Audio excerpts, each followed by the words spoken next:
Mr. Dygert, you're up to bat. Hi guys, see what you did there. I think Councilor Cuddy had a question before I jump into anything. No, actually, Jeff, our manager, why don't you go first? I'm sorry. Oh, okay. Thanks, Mayor, for the opportunity. As most of the council knows, we've been working on this for quite some time. We had a committee to put together that included myself, the mayor, Councilor LaCastro, City Clerk Mason, our treasurer, Bob Gothier, Mike Talbot, our director of public works, who has a long history with Falcon Park and the baseball teams throughout the years, and Brian Rhodes, who has been our the keeper, the faithful keeper of Falcon Park for quite some time now, and John Rossi, who was our former corporation counsel and had a very strong and lengthy interest with baseball in the city of Auburn. As the resolution and agreement kind of allude to, we were aware we have got a long history of baseball in the city of Auburn. We wanted to do our best to continue that history at the highest level possible. Throughout discussions, there certainly was a lot of downtime in 2020, both due to COVID and due to the ongoing negotiation between minor league baseball and Major League Baseball. Ultimately, we ended up not really having a franchise due to the final decision of Major League Baseball. And prior to that, and during that time, we were courted by a number of different baseball leagues, a number of prospective owners, a number of managers.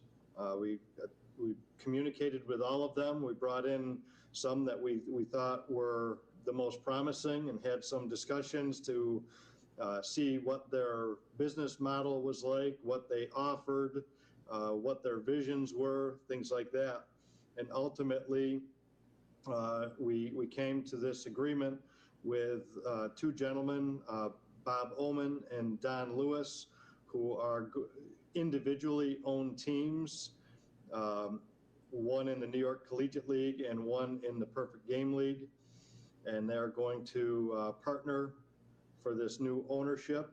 They both have a good track record. The league has a good track record, and the league has very strong connections or roots, if you will, to the original New York Penn League.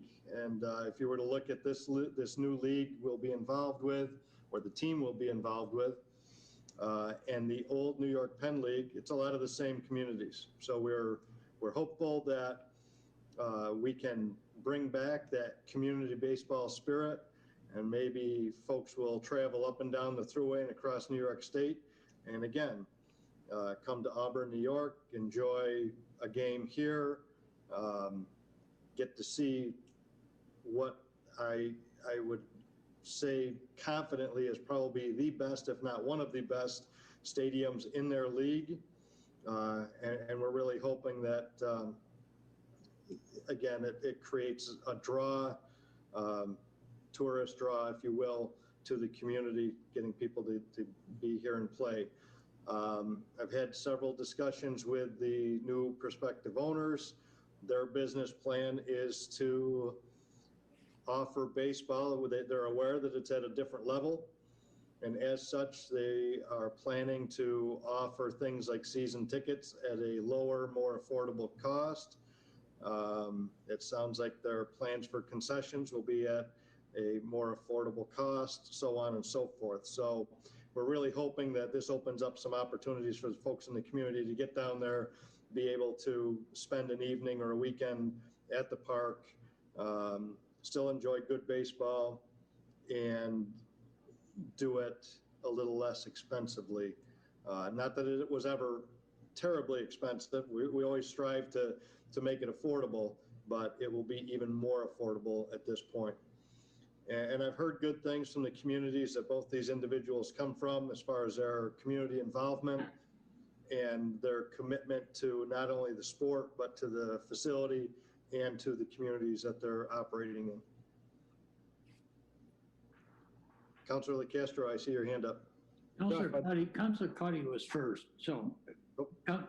I just wanted to thank you and the committee, Councilor Castro and the clerk and Mr. Talbot, everyone you had mentioned for keeping baseball in Auburn. I know things looked pretty dim when Major League was pulling the plug, and I'm pleased that this has come about. And that we're gonna keep baseball in Auburn. So I want to thank all of you for making that happen for the people of Auburn. Thanks, Councilor. Councilor Castro, please. You took the words right out of my mouth, but I just want to say, Jeff, you get all the credit because you took it to another level. You just kept going when we thought things were down. You did a great job, and I can probably say for myself, the rest of the council, and the mayor, thank you. Thank you. Mayor? Please, Councilor McCormick, I believe. Yes, that's me. I too wanted to give thanks to Jeff. I know that, I don't know, since he's been city manager, this baseball has been an effort to keep going, and he's done an excellent job. And every time I thought this is it, it's over, Jeff proposed and talked to us about a new idea, and it does mean a lot to the community to have baseball.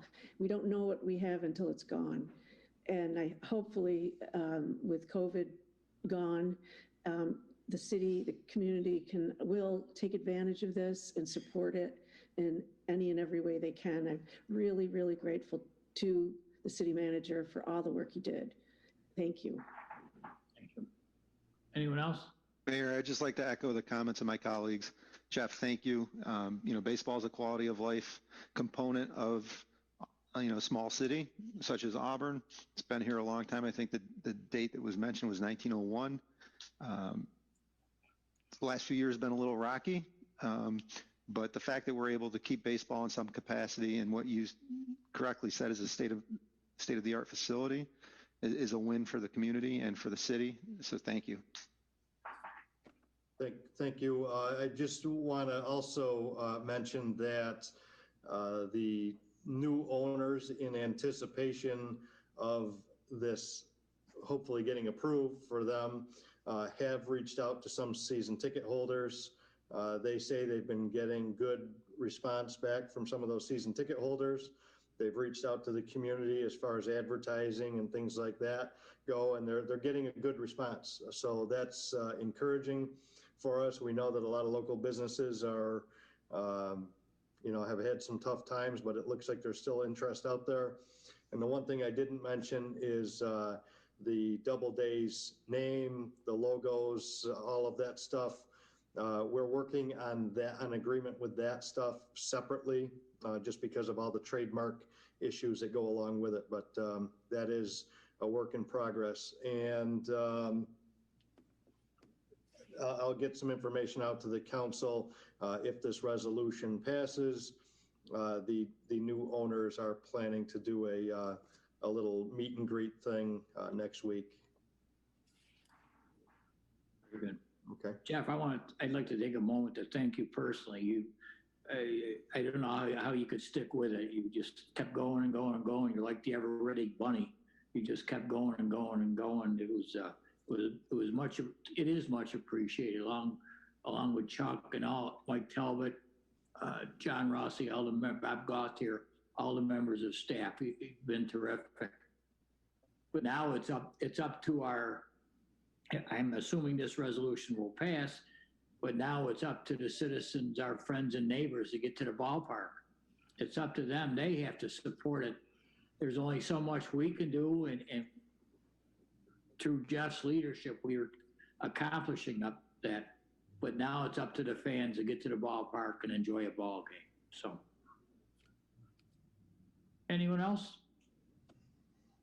Clerk, if you call the roll in regards to resolution number 32. Councilor McCormick, Aye. Councilor Genatino, Aye. Counselor Cuddy, Yes. Counselor LaCastro, Yes. Mayor Quill. Aye. Carried. Congratulations, Jeff.